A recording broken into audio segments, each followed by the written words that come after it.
Hello everyone, welcome to study with Chitralekha.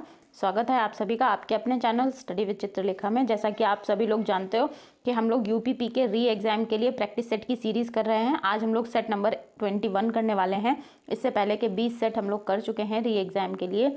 अगर आप लोगों ने अभी तक वो सेट नहीं देखे हैं तो उनको देख लीजिएगा। प्लेलिस्ट की जो डिस्क्रिप्शन है आपको लिंक उस मिल जाएगी डिस्क्रिप्शन बॉक्स में, ठीक है। तो उनको भी देख लीजिएगा क्योंकि जो प्रैक्टिस सेट हैं आप लोगों के लिए इम्पॉर्टेंट हो सकते हैं और बहुत हेल्पफुल भी हो सकते हैं, क्योंकि प्रैक्टिस सेट से आपको ये पता चलता है कि आप लोगों की तैयारी कितनी हो चुकी है, कहाँ पर आपको फोकस करना है, ठीक। तो चलिए फिर आज की क्लास को शुरू करते हैं और आज का पहला क्वेश्चन देखते हैं। पहला क्वेश्चन है, 1564 में सम्राट अकबर ने निम्नलिखित में से किस भेदभावपूर्ण कर को समाप्त कर दिया था। तो 1564 में अकबर ने एक महत्वपूर्ण कर समाप्त कर दिया था, जो कि हिंदू और मुस्लिम के बीच एक बड़ा भेदभाव वाला कर था कि जो जजिया कर है वो हिंदू तीर्थयात्रियों पर लगता था, इसलिए जजिया हटा दिया था अकबर ने। ऑप्शन नंबर 4 करेक्ट ऑप्शन हो जाएगा इसका, इस क्वेश्चन का। नेक्स्ट क्वेश्चन पर आते हैं। अब आपको 2 कॉलम दे रखे हैं जिसमें कि एक तरफ नाम दे रखे हैं और दूसरी तरफ उनकी उपाधियां और किताबें दे रखी हैं, तो उनसे हमें मैच करना है, ठीक है। अब पहला जो हुमायूं है, हुमायूं को हम लोग मैच करने वाले हैं किससे? लाहौरी कामिल, ठीक है, ये इससे मैच हो जाएगा। गुलबदन बेगम, इन्होंने हुमायूं नामा लिखी थी, ये इनकी किताब है, ठीक है। हुमायूं के बारे में लिखी थी गुलबदन बेगम। हुमायूं की कौन थी? बहन थी, ठीक है। उसके बाद औरंगजेब, औरंगजेब को आलमगीर से मैच कर देंगे। और इंसाने अब्दुल हमीद, इन्होंने बादशाह नामक पुस्तक लिखी थी, तो ये मैच हो जाएगी आपकी बादशाह नामा से, ठीक है। 4 को बी से मैच कर देंगे। ये देखिए एक आंसर भी दे रखा है यहाँ पर, तो ये हो गई मैचिंग। ये इंपॉर्टेंट क्वेश्चन इस तरीके के होते हैं, अच्छे तरीके से सॉल्व करने चाहिए, क्योंकि एक क्वेश्चन में आपको 4 क्वेश्चन मिल रहा है, तो ठीक से करेंगे इसको, ठीक है, और याद भी रखेंगे। नेक्स्ट क्वेश्चन पर आते हैं। निम्नलिखित में से किसने 1526 में पानीपत की लड़ाई में इब्राहिम लोदी को हराया था? एक्चुअली यहाँ पे लोदी सुल्तान लिखा हुआ है। इब्राहिम लोदी के साथ लड़ाई हुई थी और मध्यकालीन भारत में मुगल साम्राज्य की स्थापना की थी। तो मुगल साम्राज्य की स्थापना किसने की थी भारत में? बाबर ने की थी। और 1526 में जो है पानीपत की लड़ाई इब्राहिम लोदी और बाबर के बीच में हुई थी। ऑप्शन नंबर 4 करेक्ट ऑप्शन हो जाएगा, ठीक है। नेक्स्ट क्वेश्चन पर आएंगे। अकबर द्वारा बनाया गया स्थान इबादत खाना जहां सभी जातियों के विद्वानों को चर्चा के लिए बुलाया जाता था, वह कहां पर है? तो इबादत खाना जो है मिलेगा आपको फतेहपुर सीकरी में। ऑप्शन नंबर 1 करेक्ट ऑप्शन है। नेक्स्ट क्वेश्चन पर आएंगे। बाबर का मकबरा कहाँ है? तो बाबर का मकबरा जो है आपको काबुल में मिलेगा। बाबर भारत में ही मर गया था, लेकिन फिर उसको ले जाके दफनाया गया था कहाँ पर? काबुल में। नेक्स्ट क्वेश्चन पर आते हैं। निम्नलिखित में से ये कथन हमको देखने हैं जो कि 17वीं शताब्दी के मुगल साम्राज्य के संबंध में निम्नलिखित में से कौन सा कथन सत्य है, ये हमको बताना है। 2 कथन दे रखे हैं। औरंगजेब ने दक्कन में एक बड़ा लंबा युद्ध लड़ा। औरंगजेब जो है दक्कन के पठार पर अपना प्रभुत्व स्थापित करना चाहता था। गोलकुंडा बीजापुर को वो किसी भी तरीके से कब्जे में लेना चाहता था, ठीक है। तो ये वाला जो कूट है, ये वाला जो स्टेटमेंट है, ये सही है कि औरंगजेब ने दक्कन में एक लंबा युद्ध लड़ा। किसान और जमींदार उसके विद्रोही बन गए थे, ये भी बिल्कुल सही बात है। औरंगजेब के जो वहाँ पे जुल्म और उसकी रूडनेस इतनी ज़्यादा बढ़ गई थी कि जो किसान थे, जमींदार थे, सभी इसके विद्रोही बन गए थे। उन्होंने भी विद्रोह करना शुरू कर दिया था। तो दोनों ही ऑप्शन सही हैं, तो ऑप्शन नंबर 3 करेक्ट ऑप्शन हो जाएगा। 1 और 2 दोनों। नेक्स्ट क्वेश्चन पर आएंगे। अगला क्वेश्चन है, टोडरमल द्वारा जब्ती प्रणाली की शुरुआत की गई थी, वह किस मुगल सम्राट के वित्त मंत्री थे? तो टोडरमल जो है अकबर के वित्त मंत्री थे, इन्होंने ही जब्ती प्रणाली शुरू की थी। ऑप्शन नंबर 1 करेक्ट ऑप्शन हो जाएगा। नेक्स्ट क्वेश्चन पर आएंगे। किसके शासनकाल में उपनिषदों का संस्कृत से फारसी में अनुवाद किया गया था? तो उपनिषदों का संस्कृत से फारसी में अनुवाद जो है किया गया था शाहजहां के काल में, दारा शिकोह ने करवाया था इसको। तो ऑप्शन नंबर 3 करेक्ट ऑप्शन हो जाएगा।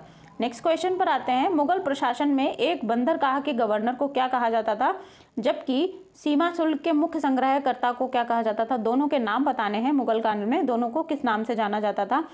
तो मुतसद्दी और शाह बंदर, ये दोनों क्रमशः थे। बंगाल ये बंदरगाह के गवर्नर मुतसद्दी था और शाह बंदर जो है सीमा शुल्क का संग्रह करता था, मुख्य संग्रह करता। तो ऑप्शन नंबर 2 करेक्ट ऑप्शन हो जाएगा। नेक्स्ट क्वेश्चन पर आएंगे। चौसा का युद्ध किसके किसके बीच लड़ा गया था? चौसा का युद्ध जो है शेरशाह सूरी और हुमायूं के बीच में लड़ा गया था। इसमें हुमायूं युद्ध हार गया था, ये बात ध्यान रखिएगा। तो ऑप्शन नंबर 1 करेक्ट ऑप्शन हो जाएगा। नेक्स्ट क्वेश्चन पर आएंगे। अहमद शाह अब्दाली द्वारा भारत पर आक्रमण करने और पानीपत के तीसरे युद्ध का तात्कालिक कारण क्या था? तो देखिए ये 4 ऑप्शंस आपको दे रखे हैं, जिसमें से जो करेक्ट ऑप्शन है वो हो जाएगा कि मुगल प्रशासन को 4 महल, गुजरात, औरंगाबाद और सियालकोट और पसरूर के राजस्व का भुगतान करने के लिए दंडित करना चाहता था। कौन? Ahmad Shah Abdali. Option number 3 correct option हो जाएगा। नेक्स्ट क्वेश्चन पर आते हैं। सालबाई की संधि पर कब हस्ताक्षर हुए थे? जब आंग्ल मराठा युद्ध जो है इसका अंत हुआ था। सालबाई की संधि हुई थी अंग्रेजों के बीच और मराठों के बीच में। तो सालबाई की संधि किस ईयर में हुई थी? तो मई 1782 में हुई थी सालबाई की संधि। उसी में ही प्रथम आंग्ल मराठा युद्ध का अंत हुआ था। नेक्स्ट क्वेश्चन पर आएंगे। औरंगजेब की मृत्यु के समय मराठा का नेतृत्व किसके हाथों में था? तो जब औरंगजेब की मृत्यु हुई थी तब मराठा साम्राज्य जो है संभाजी के नेतृत्व में था। ऑप्शन नंबर 1 करेक्ट ऑप्शन है इस क्वेश्चन का। नेक्स्ट क्वेश्चन पर आते हैं। छत्रपति शिवाजी महाराज के बारे में निम्नलिखित में से कौन सा कथन सत्य है? तो यहाँ पर 3 कथन दे रखे हैं। वह रामदास के समर्थ शिष्य थे, तो ये बिल्कुल सही है। और उन्होंने चौथ और सरदेशमुखी 2 कर लगाए थे, ये भी सही बात है। ठीक है, वे पेशवा बन गए थे, पेशवा नहीं बने थे, ये वाला गलत कथन है। चौथ और सरदेशमुखी जो है ये 2 कर थे। चौथ जो है जो भी लूटा जाने वाला धन था उसमें से जितना भी लूट होती थी उसका 1/4 होता था जो मराठा लोग रखते थे। ठीक है, और सरदेशमुखी क्या था? जो सीमाओं पर मराठा और अन्य राज्यों की रक्षा करते थे उनके लिए जो कर वसूली करते थे उसे सरदेशमुखी कहते हैं। ठीक है, तो ऑप्शन नंबर 1 और 2 करेक्ट ऑप्शन हो जाएंगे। नेक्स्ट क्वेश्चन पर आएंगे। निम्नलिखित में से कौन सा मराठा साम्राज्य का अंतिम पेशवा बना? तो बाजीराव द्वितीय जो है मराठा साम्राज्य के अंतिम पेशवा बने। इनके बाद जो मराठा का पद था, इसका पेशवा का पद था, ये समाप्त कर दिया गया था अंग्रेजों के द्वारा। तो बाजीराव द्वितीय इस क्वेश्चन का करेक्ट आंसर हो जाएगा। नेक्स्ट क्वेश्चन पर आते हैं। छत्रपति शिवाजी कैबिनेट के अष्टप्रधानों में वित्त मंत्री को क्या कहते थे? जो छत्रपति शिवाजी थे इनके दरबार में अष्टप्रधान थे। ठीक है, अष्टप्रधानों में जो वित्त मंत्री होता था उसको अमात्य कहते थे। ऑप्शन नंबर 4 करेक्ट ऑप्शन है इस क्वेश्चन का। नेक्स्ट क्वेश्चन पर आएंगे। पेशवाओं की राजस्व नीति के जो है किसके सिद्धांत पर आधारित थी? तो पेशवाओं की राजस्व नीति इस सिद्धांत पर आधारित थी कि वे करदाता की समृद्धि सुनिश्चित करते थे, उस आधार पर राजस्व नीति निर्धारित करते थे। तो ऑप्शन नंबर 4 करेक्ट ऑप्शन है। नेक्स्ट क्वेश्चन पर आते हैं।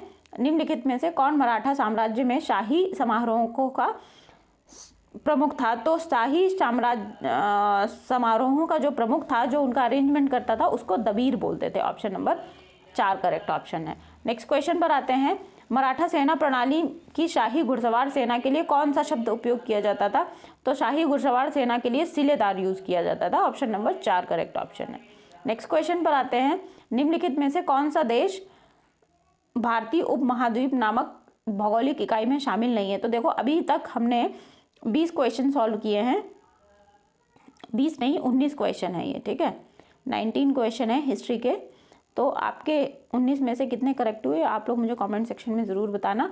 और अब हम लोग करने जा रहे हैं 30 क्वेश्चन आपको ज्योग्राफी के, भूगोल के मिलेंगे, तो इसका भी बताना आप लोगों का क्या स्कोर बना है। ठीक है, इस वाले क्वेश्चन में भारतीय उपमहाद्वीप में कौन सी भौगोलिक इकाई शामिल नहीं है? तो जो म्यांमार है ये भारतीय उपमहाद्वीप में शामिल नहीं है, ध्यान रखिएगा।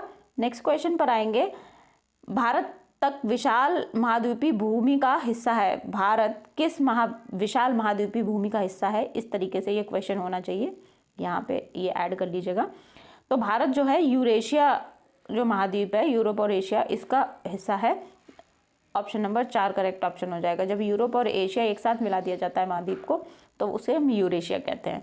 भारत को कितने भौगोलिक क्षेत्रों में बांटा गया है? तो भारत को 6 भौगोलिक क्षेत्रों में बांटा गया है। ठीक है, इसके जो फैक्ट हैं ये मैंने यहाँ पर दे दिए हैं आप लोगों के लिए, तो आप लोग वीडियो को पॉज करके इनको रीड कर लीजिएगा। ठीक, और जो 6 भौगोलिक प्रदेश हैं भारत के वो हैं उत्तर और उत्तर पूर्वी पर्वत, उत्तरी मैदान, प्रायद्वीपीय पठार, भारत का रेगिस्तान, तटीय मैदान और द्वीप समूह। ठीक है, ये मुख्य 6 प्रदेश हैं जिसमें भारतीय महाद्वीप को बांटा गया है, भारतीय प्रायद्वीप को बांटा गया है। उपमहाद्वीप तो ठीक कहना नहीं बात होगी, प्रायद्वीप को बांटा गया है। नेक्स्ट क्वेश्चन पर आते हैं। हिमालय में मुख्य समांतर पर्वतमालाएं हैं, कितनी पर्वतमालाएं हैं ये हमें बताना है। तो हिमालय में जो है ये जो हिमालय ऐसे यहाँ पर है, इसमें 3 समानांतर पर्वतमालाएं, तो ऑप्शन नंबर 2 करेक्ट ऑप्शन हो जाएगा। कौन कौन सी हैं? तो इसमें एक महान हिमालय, मध्य हिमालय और बाह्य हिमालय, ठीक है, 3 हैं, 1 2 3, ये तीनों पर्वतमालाएं आपस में समानांतर हैं इस तरीके से, ठीक है। और ये ज़्यादातर अवसादी चट्टानों से बना हुआ है। और जैसा कि आप लोग जानते हैं हिमालय क्या है, एक वलित पर्वत है, मोड़दार पर्वत है, ठीक। चलिए आगे बढ़ेंगे, नेक्स्ट क्वेश्चन देखते हैं। भारत का पूर्वी तटीय मैदान कहाँ पर स्थित है? तो भारत का पूर्वी तटीय मैदान जो है पूर्वी घाट और बंगाल की खाड़ी के बीच में स्थित है। ऑप्शन नंबर 2 करेक्ट ऑप्शन हो जाएगा। कर्क रेखा कहाँ से गुजरती है? तो मैंने आप लोगों को एक ट्रिक बताई थी, मित्र पर गमछा झाड़। ये ट्रिक मैं आप लोगों को कई बार बता चुकी हूँ, आज फिर बता देती हूँ, गमछा झाड़, ठीक है। तो इसमें मित्र से मिजोरम, ये त्रिपुरा हो जाएगा, ठीक है, पश्चिम बंगाल, राजस्थान, यहाँ पे ये गुजरात हो जाएगा, ये आपका मध्य प्रदेश हो जाएगा, छत्तीसगढ़ हो जाएगा और झाड़ से झारखंड हो जाएगा। तो इन तीनों ही प्रदेशों से जो है कर्क रेखा गुजरती है, तो ऑप्शन नंबर 4 करेक्ट ऑप्शन हो जाएगा। नेक्स्ट क्वेश्चन पर आते हैं। महान भारतीय मरुस्थल भारत के किस भाग में है? तो जो मरुस्थल भारत में है उसका नाम थार है, जो कि राजस्थान में पड़ता है और ये उत्तर पश्चिमी भाग में पड़ता है, ठीक है। देखिए अगर हम इस तरीके से ड्रॉ करें भारत का मैप, कुछ इस तरह से बन के आएगा आपके सामने, ठीक है। थोड़ा एडजस्ट कर लीजिएगा अगर नहीं बन पाता है अच्छे से। तो ये तो आपका नॉर्थ ईस्ट हो जाएगा, ठीक है। जो आपका मरुस्थल है, जो थार रेगिस्तान है, वो इधर पड़ता है, उत्तर पश्चिम इस हिस्से में पड़ता है, इस डायरेक्शन को उत्तर पश्चिम बोलते हैं। ऑप्शन नंबर 4 करेक्ट ऑप्शन हो जाएगा। नेक्स्ट क्वेश्चन पर आते हैं। निम्नलिखित में से कौन सा एक अक्षांशीय विस्तार भारत की मुख्य सीमा के लिए प्रासंगिक है? तो भारत का जो अक्षांशीय विस्तार है मुख्य सीमा में 8 डिग्री 4 मिनट नॉर्थ और 37 डिग्री 6 मिनट नॉर्थ पर है, तो ऑप्शन नंबर 4 करेक्ट ऑप्शन हो जाएगा, ठीक है। ऑप्शन नंबर 3 करेक्ट ऑप्शन हो जाएगा। मैं 4 बोल रही हूँ लेकिन टिक 3 पे लग रहा है, 3 ऑप्शन नंबर करेक्ट ऑप्शन है, ठीक। नेक्स्ट क्वेश्चन पर आते हैं। भारत में प्रायद्वीपीय पठार का आकार क्या है? तो प्रायद्वीपीय पठार ये है जो त्रिभुजाकार है, ठीक है। ऑप्शन नंबर 4 करेक्ट ऑप्शन होगा। नेक्स्ट क्वेश्चन पर आते हैं। भारत के उत्तरी मैदान अधिकतर कौन सी मिट्टी से बने हैं, ये हमें बताना है। तो उत्तरी मैदान ज़्यादातर गंगा यमुना की द्वारा लाई गई जलोढ़ मिट्टी के द्वारा बने हैं, तो ऑप्शन नंबर 1 करेक्ट ऑप्शन हो जाएगा। जलोढ़ मिट्टी 2 प्रकार की होती है, खादर और बांगर। खादर होती है जो पुराने प्रकार की मृदा होती है, जहाँ पर जो बाढ़ की मिट्टी होती है वो नई इकट्ठी नहीं हुई होती है, उसे खादर कहते हैं। और जहाँ पर बाढ़ में हर साल नई मिट्टी लाई जाती है उसे बांगर कहते हैं। नेक्स्ट क्वेश्चन पर आएंगे। कोपेन के जलवायु वर्गीकरण के अनुसार निम्नलिखित में से कौन सा उत्तर बंगाल सहित पूर्वोत्तर भारत का उपयुक्त वर्णन करता है? तो जो कोपेन ने जलवायु का वर्गीकरण किया है उसके अनुसार जो ऑप्शन नंबर 4 है, जिसमें शुष्क सर्दियों के साथ साथ आर्द्र उपोष्ण कटिबंधीय जलवायु CWG है, ये बिल्कुल सही है ऑप्शन, तो ऑप्शन नंबर 4 करेक्ट ऑप्शन हो जाएगा। नेक्स्ट क्वेश्चन पर आते हैं। भारत में ग्रीष्मकालीन मानसून पर किसके कारण विपरीत प्रभाव पड़ने लगता है? तो आप लोगों ने 2 टर्म सुने होंगे, अल नीनो और ला नीनो। ये जो है हिंद महासागर में चलने वाली जलधाराएं हैं, ठीक है, ये प्रशांत महासागर की ओर से आती हैं। तो जब ला नीनो होता है तो जो मानसून होता है ग्रीष्मकाल का वो तेज हो जाता है, लेकिन जब अल नीनो का प्रभाव होता है, ठीक है, तो मानसून का प्रभाव धीमा पड़ जाता है, बारिश भारतीय प्रायद्वीप में कम होती है, तो ऑप्शन नंबर 4 करेक्ट ऑप्शन हो जाएगा इस क्वेश्चन का, ठीक है। नेक्स्ट क्वेश्चन पर आते हैं। उत्तर पश्चिम भारत में सर्दियों में वर्षा जो रबी की फसल के लिए बहुत अच्छी होती है, इसको किसके रूप में जाना जाता है? तो जो रबी की फसल के लिए वर्षा बहुत अच्छी मानी जाती है, जो सर्दी के मौसम में होती है, उसे मावठ बोलते हैं। मावठ ऑप्शन नंबर 4 करेक्ट ऑप्शन हो जाएगा। नेक्स्ट क्वेश्चन पर आते हैं। निम्नलिखित में से किस मौसम में काल बैसाखी या नार्वेस्टर्स के रूप में जाने जाने वाले छोटे तूफान और आंधी अक्सर आते रहते हैं? तो काल बैसाखी और नार्वेस्टर्स जो होते हैं ये भारत में पश्चिम बंगाल में चलते हैं शुरुआती गर्मी के मौसम में, मतलब कि मई जून के मौसम में, ठीक है। इन्हें काल बैसाखी के नाम से जाना जाता है, तो ऑप्शन नंबर 2 हो जाएगा, शुरुआती गर्मियाँ। नेक्स्ट क्वेश्चन पर आते हैं। दक्षिण पश्चिम मानसून को किन पवनों के विस्तार के रूप में देखा जा सकता है? तो दक्षिण पश्चिम का जो मानसून होता है, जो व्यापारिक पवनें होती हैं, ठीक है, उनके विस्तार के रूप में देखा जाता है। देखा जा सकता है। दक्षिण पश्चिम से उठने वाला जो मानसून है ये अरब सागर की शाखा में बनता है। ठीक, तो ऑप्शन नंबर 2 करेक्ट ऑप्शन हो जाएगा। नेक्स्ट क्वेश्चन पर आते हैं, मानसून ट्रफ के बारे में क्या सत्य है? तो मानसून ट्रफ के बारे में ये आपको 4 पॉइंट्स दे रखे हैं, चौथा तो उपरोक्त सभी है, लेकिन जो 3 पॉइंट दिए हैं उनको पढ़ते हैं। यह एक निम्न दबाव का क्षेत्र है। ये बिल्कुल सही बात है कि मानसून ट्रफ जहाँ पर होता है वो क्षेत्र निम्न दबाव के क्षेत्र होते हैं। यह मानसून परिसंचरण की एक अर्ध स्थायी विशेषता है। इस ट्रफ के उत्तर की ओर प्रवास के कारण भारत का अधिकांश भाग में मानसून की स्थिति टूट जाती है। ठीक है, तो इस क्वेश्चन का जो करेक्ट आंसर है वो उपरोक्त सभी हो जाएगा, तीनों ही सही है। ठीक है, अगले क्वेश्चन पर आते हैं, निम्नलिखित में से भारत में कुंवार की उमस का मुख्य कारण क्या है? कुंवार का महीना कब होता है? आई थिंक कि जुलाई अगस्त में कुंवार होता है। उस समय उमस बहुत पड़ रही होती है, तो उस मौसम का जो प्रभाव है उसका कारण क्या है? तो जुलाई अगस्त के मौसम में जब बरसात का मौसम चल रहा होता है, बल्कि सितंबर मानिए, अगस्त लास्ट और सितंबर स्टार्टिंग के बीच की बात होती है, तब उस समय मौसम में उच्च आर्द्रता और उच्च तापमान दोनों पाए जाते हैं। तो कुंवार की उमस का जो कारण है उच्च आर्द्रता से जुड़ा हुआ उच्च तापमान हो जाएगा। ऑप्शन नंबर 2 करेक्ट ऑप्शन है। नेक्स्ट क्वेश्चन पर आएंगे, निम्नलिखित कथनों पर विचार करना है हमें। तो ला लीना भारतीय उपमहाद्वीप में बारिश लाने में मदद करता है, सही बात है। ला लीना की घटनाओं के दौरान व्यापारिक हवाएं सामान्य से भी अधिक होती हैं, जो एशिया की ओर गर्म पानी को धकेलती है।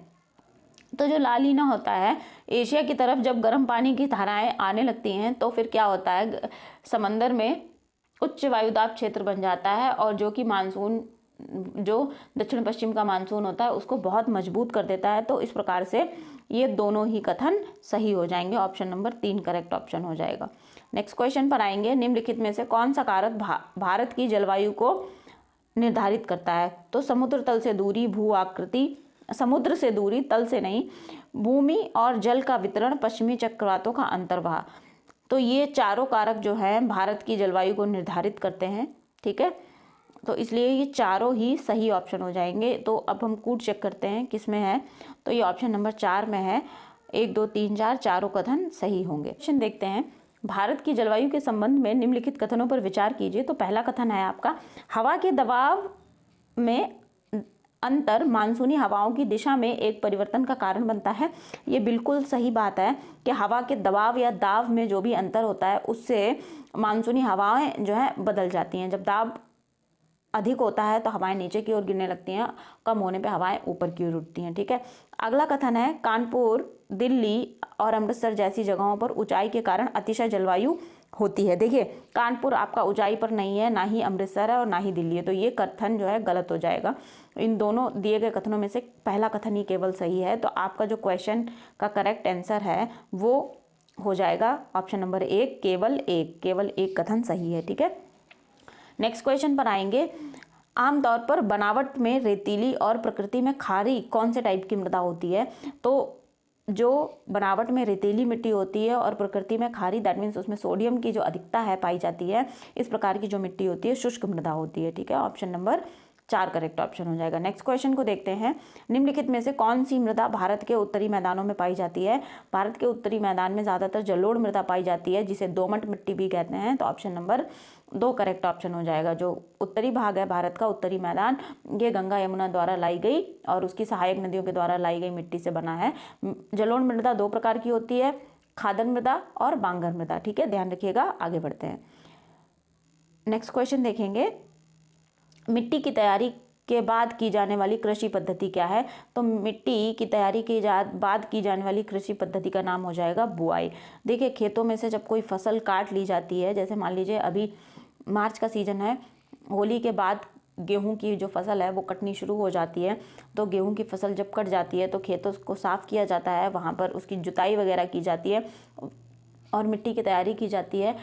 तैयार हो जाती है मिट्टी जब जुताई करने के बाद और उसमें पानी वगैरह डालने के बाद। ठीक है, उसके बाद बीज की बुआई की जाती है। तो ऑप्शन नंबर 3 करेक्ट ऑप्शन हो जाएगा। नेक्स्ट क्वेश्चन पर आते हैं, निम्नलिखित में से किस मृदा का रंग पर्यावरण के दबाव के बजाय लोहा मिले होने के कारण लाल होता है? तो जो लाल मृदा होती है, ठीक है, इसमें जो फेरस की मात्रा है अर्थात लोहे की मात्रा पाई जाती है, ज़्यादा पाई जाती है। और फेरस जो है वायुमंडल के ऑक्सीजन के साथ मिलकर के क्या बनाता है, फेरस ऑक्साइड बनाता है, जो लाल रंग का होता है, इसीलिए मिट्टी लाल हो जाती है। नेक्स्ट क्वेश्चन देखेंगे, मिट्टी की किस परत में खाद होती है जो कि मिट्टी को उपजाऊ बनाती है? तो ऊपरी मृदा जो होती है, इस परत में खाद होती है, यही मिट्टी को उपजाऊ बनाती है। ऑप्शन नंबर 1 करेक्ट ऑप्शन है। नेक्स्ट क्वेश्चन को देखते हैं, निम्नलिखित में से किसकी मात्रा लैटराइट मिट्टी में अधिक पाई जाती है? तो लैटराइट मिट्टी में पोटाश की मात्रा अधिक पाई जाती है। ऑप्शन नंबर 3 करेक्ट ऑप्शन हो जाएगा। लैटराइट मिट्टी में जो है काजू की खेती अधिकतर होती है। काजू की खेती तमिलनाडु, आंध्र प्रदेश, गोवा, इन जगहों पर होती है। ठीक है, आगे देखते हैं नेक्स्ट क्वेश्चन, कपास उगाने के लिए लावा प्रवाह से बनी वह कौन सी मृदा है जो बेहद महीन अर्थात चिकनी मिट्टी से बनी होती है और गर्म मौसम में जिसमें गहरी दरारें पड़ जाती हैं? तो देखिए, लावा से बनी हुई मिट्टी जो है, चिकनी मिट्टी से बनी हुई जो मृदा है, वो काली मिट्टी होती है, जिसे कि रेंगुर मृदा भी कहा जाता है, और ये कपास की खेती के लिए बहुत अच्छी मानी जाती है। इस प्रकार की मिट्टी कहाँ पर पाई जाती है? ये महाराष्ट्र में पाई जाती है। ठीक है, गर्मी के मौसम में ये मिट्टी इतनी ज़्यादा शुष्क हो जाती है कि इसमें दरारें पड़ जाती हैं। अगले क्वेश्चन पर आते हैं, तमिलनाडु, आंध्र प्रदेश और केरल में किस तरह की मृदा में काजू जैसी फसलों के लिए सबसे उपयुक्त है? तो काजू की भी बताया था मैंने, तमिलनाडु, आंध्र प्रदेश और गोवा में होता है। ठीक है, तो जो लैटेराइट मिट्टी होती है ये इस फसल के लिए बहुत उपयोगी है। तो ऑप्शन नंबर 4 करेक्ट ऑप्शन हो जाएगा। काजू की फसल के लिए लैटेराइट मिट्टी उपयोगी है। पुरानी जलोढ़ मृदा में नई जलोढ़ मृदा की तुलना में उच्च सांद्रता होती है।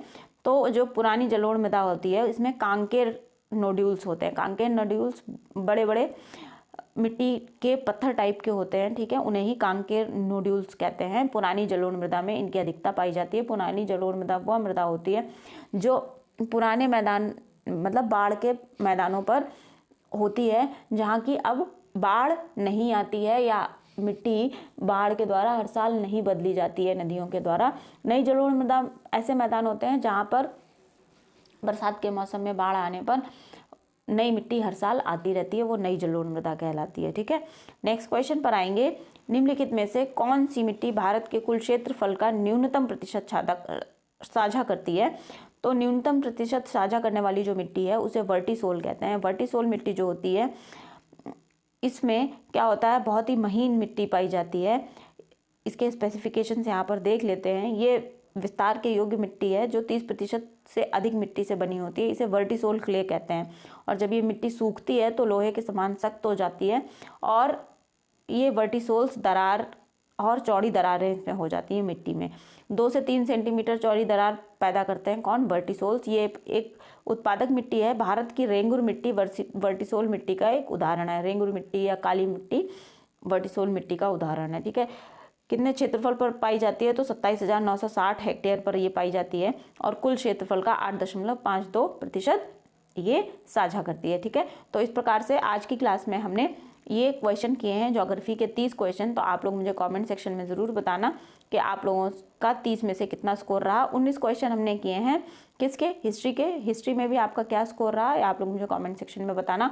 ओवरऑल कितना स्कोर रहा? अगर आप लोगों का 45 प्लस स्कोर भी रहता है, दैट मीन्स आपका स्कोर बहुत अच्छा है और आप लोगों का जीके जीएस पूरी तरीके से तैयार है। अगर आपका स्कोर जो है 40 से नीचे जा रहा है, दैट मीन्स आपको मेहनत करने की ज़रूरत है, जीके जीएस पे फोकस करने की ज़रूरत है, साथ साथ करंट अफेयर भी पढ़ने हैं। आज की क्लास आप लोगों को कैसी लगी ये मुझे कमेंट सेक्शन में ज़रूर बताना। क्लास पसंद आई है तो क्लास को लाइक कर देना, वीडियो को शेयर कर देना और दोस्तों के साथ भी इसको शेयर कर लीजिएगा, जिससे कि वो लोग भी अपना रिवीजन कर सकें। और डेली आपको मैं एक प्रैक्टिस सेट लेकर के आती हूँ, तो जिन दोस्तों ने चैनल को अभी तक सब्सक्राइब नहीं किया वो चैनल को सब्सक्राइब कर लें और बेल आइकन प्रेस करके नोटिफिकेशंस में ऑल कर लें, जिससे कि आने वाले सभी वीडियोस की जानकारी आपके पास सबसे पहले पहुंच जाएगी। वीडियो डेली बेसिस पर आप लोग देखिए। डेली मैं एक वीडियो आप लोगों के लिए लेकर के आती हूँ, जब तक कि आप लोगों का री एग्ज़ाम नहीं हो जाता। डेली एक वीडियो आपको रिवीजन के लिए मिलेगा और आप लोग अपने गोल पर फोकस करिए, पढ़ते रहिए, खुश रहिए। मिलते हैं अगली क्लास में। Thank you everyone.